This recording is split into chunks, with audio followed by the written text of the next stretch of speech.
Kali ini saya mau mereview jurnal harian saya, yaitu terkait eh, pelayanan publik. Seperti mana yang kita ketahui bahwa salah satu fungsi ASN yang paling fundamental itu ya terkait pelayanan publik. Bagaimana seorang ASN menerapkan prinsip-prinsip pelayanan publik yang baik dalam pelaksanaan tugas dan fungsinya tadi. Di samping ada dua fungsi pelayanan ASN yang lain, diantaranya adalah pelaksana kebijakan dan perekat persatuan dan kesatuan.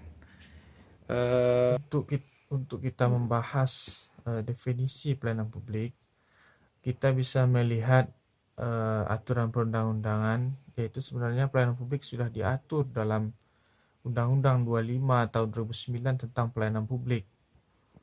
Di dalam pasal 1 ayat 1 dijelaskan bahwa kegiatan pelayanan publik adalah kegiatan atau rangkaian kegiatan dalam rangka pemenuhan kebutuhan pelayanan bagi setiap warga negara dan penduduk atas barang dan jasa dan atau pelayanan administratif yang disediakan oleh penyelenggara pelayanan publik sesuai dengan peraturan perundang-undangan. Kemudian unsur-unsur yang menjadi bagian dari unsur pelayanan publik itu adalah, yang pertama ada penyelenggara pelayanan publik, yang kedua ada penerima layanan publik, yang ketiga ada kepuasan yang diberikan atau yang diterima atas jasa, barang dan sebagainya dalam proses pelayanan publik tadi. Ruang lingkup pelayanan publik berdasarkan Undang-Undang Pelayanan Publik adalah, yang pertama pelayanan barang publik, yang kedua pelayanan jasa publik, yang ketiga pelayanan administratif dalam pelayanan publik. Kemudian penyelenggara pelayanan publik itu dapat kita lihat di dalam pasal 8-nya. Pasal 8 Undang-Undang 25 2009 tentang pelayanan publik, bahwa penyelenggaraan pelayanan publik itu meliputi pelaksanaan pelayanan, pengelolaan pengaduan masyarakat, dan pengolahan informasi dan pengawasan internal, penyuluhan kepada masyarakat, dan pelayanan konsultasi dalam persoalan pelayanan publik tadi. Kemudian, siapakah penyelenggara pelayanan publik tadi? Itu adalah setiap institusi penyelenggara pemerintahan daerah, korporasi, bisa saja korporasi, kemudian lembaga-lembaga yang dibentuk berdasarkan peraturan perundang-undangan untuk kegiatan pelayanan publik, dan badan hukum lain yang dibentuk hanya untuk kegiatan pelayanan publik. Kemudian ada prinsip-prinsip yang harus dan tidak boleh tidak di dalam pelayanan publik. Itu adalah, yang pertama, prinsip partisipatif, transparan, responsif, tidak diskriminatif, kemudian mudah dan murah, efektif dan efisien, aksesibel, akuntabel, dan berkeadilan tentunya. Kemudian ada standar pelayanan dalam pelayanan publik. Nah, ini bisa kita lihat juga di dalam Undang-Undang 25 2009 tentang pelayanan publik. Yang pertama disebut standar pelayanan. Apa itu standar pelayanan?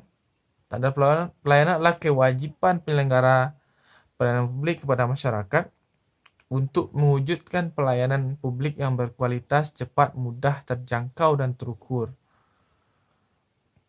Nah, ini terkait juga sebagai bagian dari kualitas pelayanan publik. Itu salah satunya adalah kualitasnya itu adalah salah satunya bahwa pelayanan publik yang maksimal dan terarah sesuai dengan peraturan perundang-undangan, Undang-Undang 25 2009 itu adalah pelayanan publik yang harus memiliki tujuan reformasi birokrasi, pencegahan korupsi, peningkatan kualitas akuntabilitas pelayanan publik, dan peningkatan pelayanan publik, kesadaran atas efisiensi ekonomi, keadilan yang merata, dan sebagainya. Itu termasuk kualitas pelayanan publik. Kenapa pelayanan publik penting dipelajari oleh seorang ASN, setiap warga negara, aparatur sipil negara? Ini terkait di dalam 3 fungsi dari ASN itu sendiri. Bahwa ASN itu menurut undang-undang aparatur sipil negara dijelaskan memiliki 3 fungsi.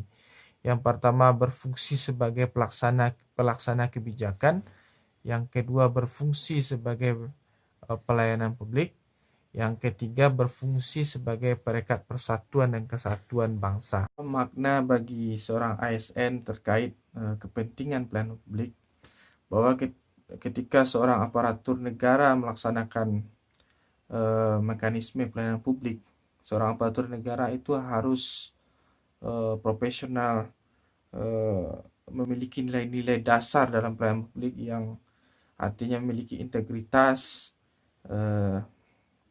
keseimbangan dalam melakukan pelayanan sesuai dengan aturan perundang-undangan yang berlaku.